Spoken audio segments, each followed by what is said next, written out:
Well, I'm back. A little soon though.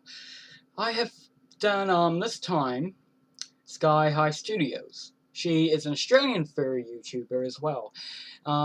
Same as Fox Films. Well, actually, friends with Fox Films. So right now, this will be my 8th furry interview. I hope you all enjoy the video, and her channel links are down below if you want to subscribe to her.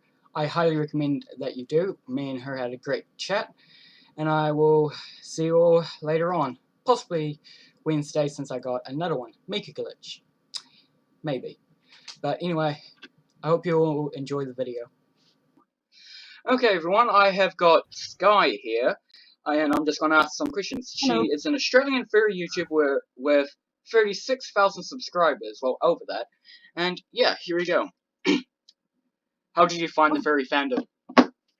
How did I find the furry fandom? Originally, I was looking to create a Hellhound cosplay for a pop culture convention. I wanted to be a Hellhound from Supernatural. And so, I Googled, I was like, Hellhound costume. And I found Beast Cub's work, which was her quad suit work. And I was like, oh my god, that's incredible. Look at that. Look at that thing. It's on all 4 legs. What the hell is that? And then I ended up looking more at her work and fursuits and found the fandom. And I was like, oh, that seems kind of interesting. And the rest is history, I guess. Okay. What were your first thoughts on the fandom? Originally, I didn't actually like the idea of anthros, because when I was looking at it, I was like, I can understand the walking around on 2 feet thing, but I don't think I could get into it myself. Past that, I just saw a really creative community because I did come into the fandom through the creative side. I didn't really get to see all the negative stigma before I joined. Okay. How did your family and friends react to you being a furry? My family didn't really know I was a furry until I started using the word. I once showed up to my mum and I was like, hey mum, I want to make an animal costume, and she was like, that's nice dear, we can go to Spotlight later and get the materials. I was like, oh thanks mum. In terms of my friends, I remember I hid it for about a year until it was the last semester of grade 12, and I decided, you know what, fuck it, I'm gonna go full ball. I stuck furry stickers all over my laptop. I brought in my tail and paws one day. I even got to wear Sky and I had Dionysus at the time to school on the last day, which was a lot of fun. But I got a very mixed response. Most of my friends were like, yeah, that's cool, kind of strange, but cool. And I'm like, valid, yes, it is strange.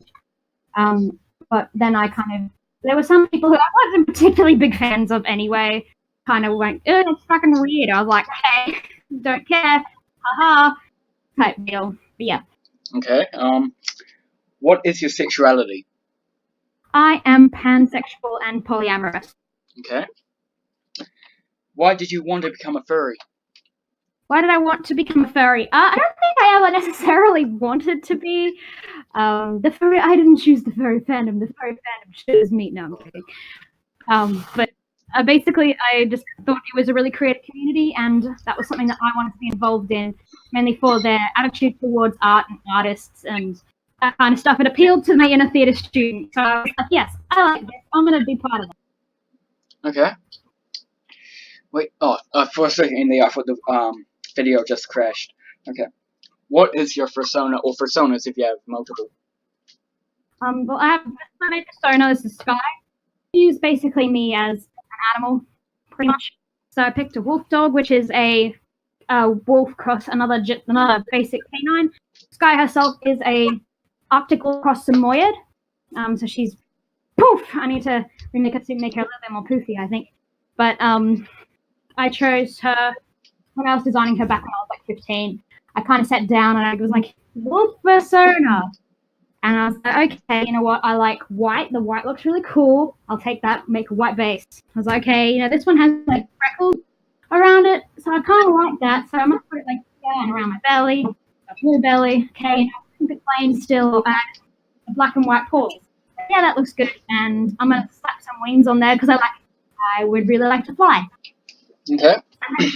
I have a bit of a character problem, but so I do have 15 other characters, but they all represent different parts of myself. So I have Tuxedo, who's an angry kangaroo, so he's more my grumpy, cynical side. I have Saffron, who's a saber, and she's really flirty and promiscuous. So they're all different parts of my personality, just as their own thing. Okay. What type of furry hate did you get? What did you have? Well, receive, and can you be specific about it? Oh, damn, I said wrong. How did we say? Furry hate. What type of furry hate did you get? Besides the absent-minded, like, I got kind of weird comments from peers at school. Past that, I didn't really instantly when I was featured as a creator.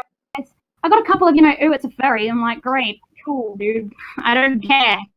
I got a couple of, you're kind of weird. I'm like, yeah, that's true. You're correct. I am. So I didn't really get any hate that really affected me.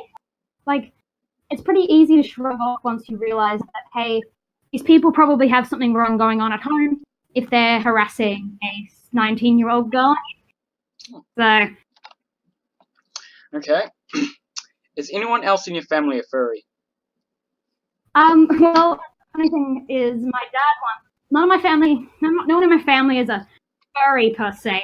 But they all have personas, mainly because my dad just randomly messaged me on Facebook one day and was like, hey, this is a cool persona. So I drew a fox, and it's Zen Fox. So he has like one of the hats he carries a Joe, which is a big stick. My mom has an angel dragon called Merlot, and my sister, although very begrudgingly, has a cat persona called Aries. Okay. Who made your fursuit? I know that's a stupid question. I did. Hi. Yep. How long have you been in the fandom? I've been in the fandom since 2014, so 5 years now. Okay. What other fandoms are you in? I used to be in the Super Hulock fandom, but nowadays I really think I'm in many other fandoms. I guess you could count Animal Crossing at the moment. I don't know if that's really a fandom, but I really into the games, and I love Pokemon as well. Okay. Which furries do you look up to? Which furries do I look up to? A lot of the times it's actually my friends. So local makers who are doing really well for themselves. I'll be like, wow, that's really awesome. I'm so proud of you. I really look up to Beast Cub, who is the first person I found in the fandom.